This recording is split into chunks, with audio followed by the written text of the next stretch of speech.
YouTube Valorant community, Junior Walker and the All-Stars fans, random people on the internet. My name is Giggens.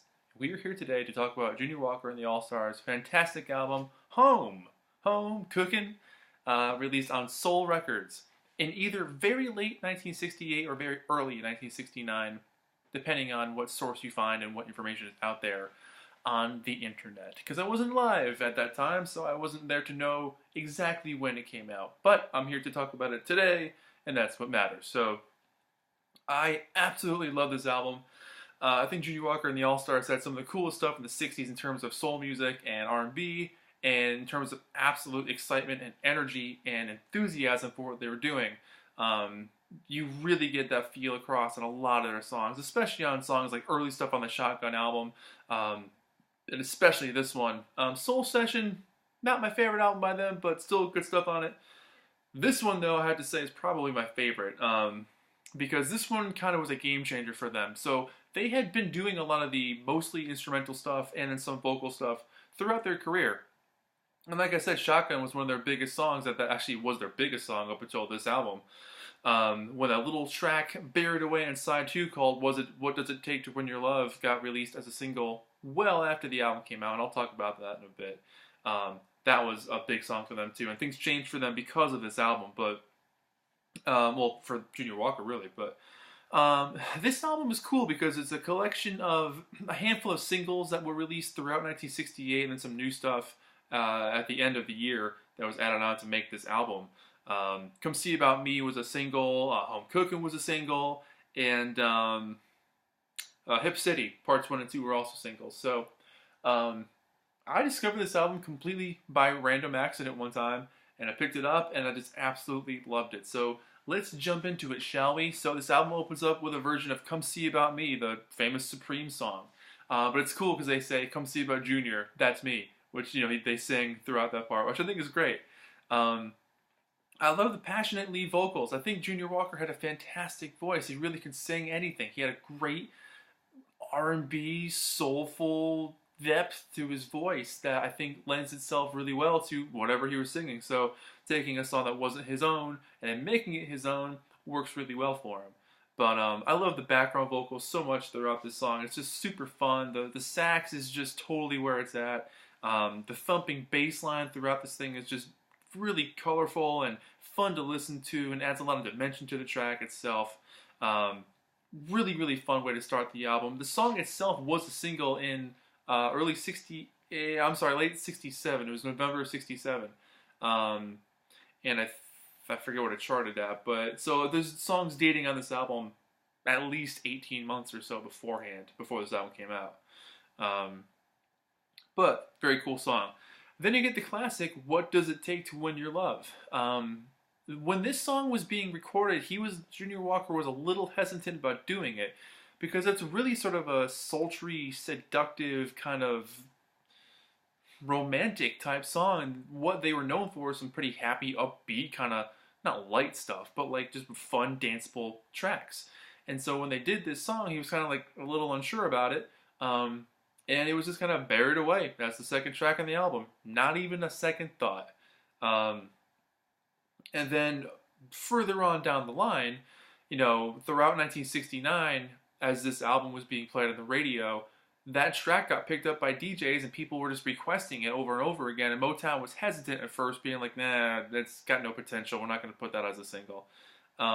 They weren't really into it either. And all of a sudden, it just got more and more steam behind it. And eventually Motown acquiesced and was like, all right, fine, let's put it out as a single. And it was like their biggest song ever. It was on their charts. It hit number 4 on the Billboard Hot 100 and number 1 on the R&B charts. But on the Hot 100 charts, it was on the charts for 16 weeks, beating out Shotgun, which had 14 weeks. So really, it's probably one of their most popular songs. And because of that song, Junior, from then on out, started to sing way more on all of his albums and really showcased his voice, put a more effort and emphasis on singing, which I think is great. But that song itself is so much part of the oldies radio circuit that I didn't know this was them. Like growing up, I knew this song like the back of my hand, but I couldn't tell you who the hell sang it because one, the internet wasn't a thing, but I just didn't know who it was. But it was one of those songs I just always knew. That sax solo is just so memorable. It sticks in your head. I mean, the song itself is great. The vocals, the blend, the emotion, the power behind it, the whole track itself is just an absolute showstopper. Um, the different changes that happen throughout this thing, and just leading back to that soul, that sax riff again. Um, Absolutely fantastic track. It's a mind blower of a track, and easily one of his most recognizable and most famous songs he ever did. But because of that, he ended up singing way more on his next albums to kind of show that he can do it more and show that he was ready to take that next step, that next chance, and expand the sound that they were working with. Then you get the song Home Cookin', which is the title track here, and absolutely love this song. Home cooking, like it just stays in your head. Like there's so many little catchy hooks throughout this album that do not leave your head. They're so fun. But this song is so cool. Just an energetic, ripping vocal throughout this whole thing. The sharp guitars, the random bursts of organs that pop up here and there. It's such a groove. The whole track is just a groove. Really, really enjoy this. And I can see why they named the album after this, which is interesting because had it been released, had What Does It Take to Win Your Love been a single and a successful one, they easily would have called the album that for sure. But I think that, memory serves me correctly here, I think the next album they put out did have that song on the album, and it was called that as the album, I think. Then you get Sweet Soul. This is easily one of my favorite songs on the album too. It's exactly it. That's the perfect name for this song, Sweet Soul. That's perfect. There's no other words to describe the exact feeling of this song. The sax on this thing, the playing and the emotion that come through on this track are unbelievable. And he hits notes that are just like in the stratosphere. And they definitely sound like something you hear at the end of an SNL episode where all the guys are blowing the horns and hitting all the high peaky notes. That's what it sounds like. But he was doing it first. So very, very cool. I love that song. The really warm melodies. I love the breaks, the textures throughout this thing. It's just an awesome, awesome track. Hip City Part 1 and Part 2, we'll just jump from side 1 to side 2. So Hip City Part 1 and Part 2, just an absolute smash of a song. This was also a single. Part 1 fades out, Part 2 fades in to keep the whole track moving. But the fast-paced atmosphere, it's a total dance floor shuffler. Junior Walker brings us to the coolest place in the world, Hip City. Everything's cool here, man. You gotta dance, you gotta party, you gotta swing. The whole vibe is fun. It's just an upbeat groove of a song that doesn't stop. The whole time it's just moving and grooving and so fun to listen to. And that's the whole thing. Hip City Part 1 and 2. Fantastic. What's going on with the lighting here today? Man, can't get these lightings right. There we go. That's not bad. And if I don't move, we're good. Sweet Daddy Deacon. This is kind of a fun song. I love the bass line on this thing, and the warm sax lead, the guitar tone. But it's kind of fun. It's just kind of like playing around, like almost like a kid playing around with a deacon at church or something. But I like the vibe on it. It's kind of fun. It's kind of a nice break. Fannie Mae is a cool track. Real bluesy romp. Going through the whole 12-bar blues kind of setup. One of those tracks that's fun to sing along to. It's definitely a track with the sax sounds like an extra vocal throughout this thing. And I love how it sounds. It's taking the place of the harmonica, like in the Buster Brown version.